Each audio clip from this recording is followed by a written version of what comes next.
आज मैं आपको दुश्मनों से बचने का एक ऐसा उपाय बताने जा रहा हूं जिसे अगर आपने एक बार कर लिया तो दोबारा कभी आपको शत्रु तंग नहीं करेगा।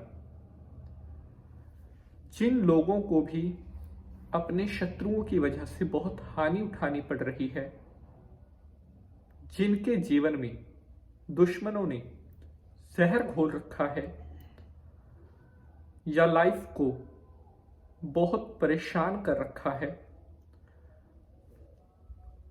अब मैं आपको एक ऐसा गुप्त उपाय बताने वाला हूं। जैसे ही आप इस उपाय को करोगे उसी दिन से आपको इसके रिजल्ट मिलना स्टार्ट हो जाएंगे। लगातार हमारे पास हमारे भक्तों के प्रश्न आते हैं कि गुरुजी, हमारे दुश्मन ने हमारा जीना मुश्किल कर रखा है, लाख कोशिश करने के बाद भी वो शत्रु हमारी जिंदगी से दूर नहीं हो रहा है। और हमें इतना पता है कि जब तक वो शत्रु हमारे आसपास रहेगा, हमारी लाइफ इसी तरह खराब होती रहेगी। कई होते हैं ऐसे जो दूसरे को देखकर, दूसरे की खुशी को देखकर, दूसरे की तरक्की को देखकर उसे पचा नहीं पाते। दूसरे को परेशान करना, दूसरे से ईर्ष्या करना, जलन करना, ये उनकी एक आदत बन जाती है। और कई बार तो वो इस आदत में इतने अंधे हो जाते हैं कि दूसरे का बुरा करने से भी नहीं चूकते। लेकिन भगवान कहते हैं, आज अगर आप किसी का बुरा कर रहे हैं तो आप ये मत सोचिएगा कि आप बच जाओगे। आपको उससे ज्यादा दुख उठाना पड़ेगा। जो गड्ढा आप आज खोद रहे हैं, जिसके लिए खोद रहे हैं, उसको तो भगवान बचाएगा, लेकिन आप उस खड्डे में गिरोगे, आपको कोई नहीं बचाएगा। तो इसलिए गलत काम ना करें, किसी का बुरा ना करें। अगर किसी ने आपका कभी कुछ बिगाड़ा ही नहीं, किसी ने आपको कुछ कभी गलत किया नहीं, तो आप उसके लिए अपने मन में गलत क्यों रख रखे हैं? अपने विचार शुद्ध रखिए, साफ रखिए, आप अपनी लाइफ को अच्छी तरह से जी पाओगे।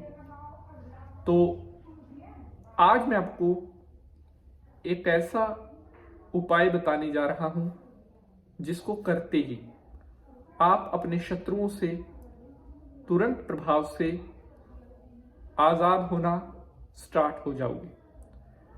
बहुत इंपॉर्टेंट एपिसोड है और एपिसोड को आपने पूरा देखना है ताकि कोई भी महत्वपूर्ण जानकारी आपसे मिस ना हो सके।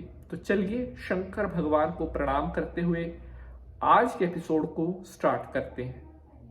ओम त्र्यंबकम यजामहे सुगंधिम पुष्टिवर्धनम उर्वारुकमिव बंधनान मृत्युर्मोक्षीयमामृतात्। बोलिए शंकर भगवान की जय। प्यारे बंधुजनों, मैं पंडित नितिन शास्त्री आप सभी दर्शकों का आज के इस नए एपिसोड पर हार्दिक स्वागत करता हूं। उम्मीद है आप सभी स्वस्थ होंगे और भगवान भोलेनाथ की कृपा आप सभी के ऊपर बनी रहे। उपाय बताने से पहले आपके लिए एक जरूरी सूचना। इस उपाय को गलत मंशा से,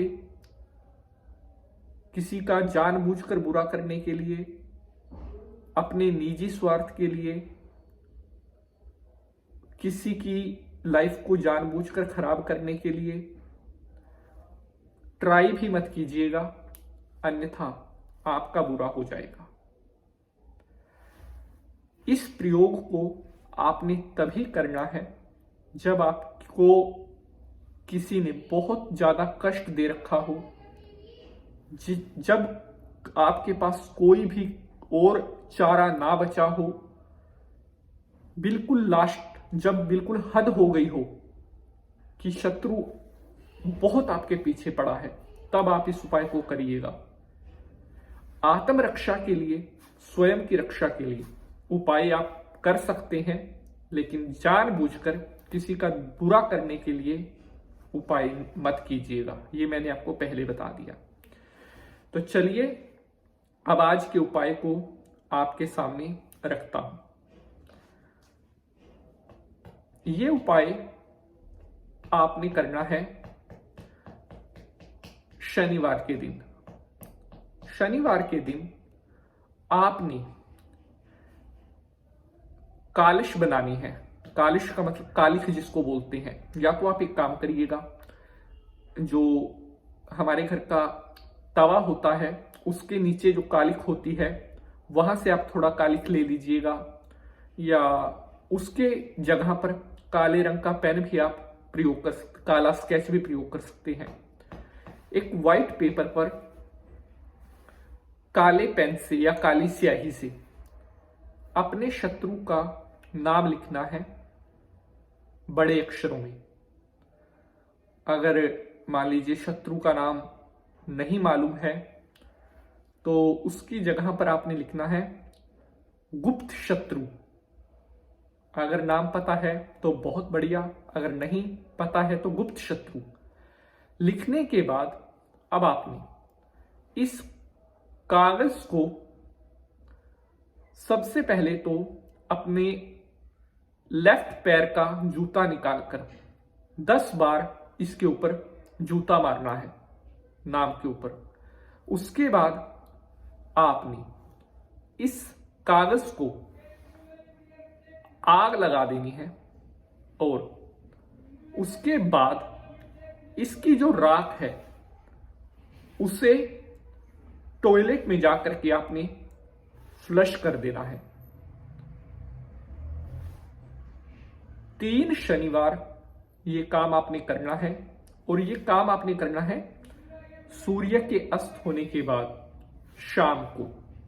3 शनिवार लगातार। शत्रु का ये कार्य अगर आप कर दिया तो दोबारा मुड़कर आपके जीवन में वो शत्रु आपको पीड़ा नहीं पहुंचाएगा, ये मैं आपको भरोसा दिलाता हूं।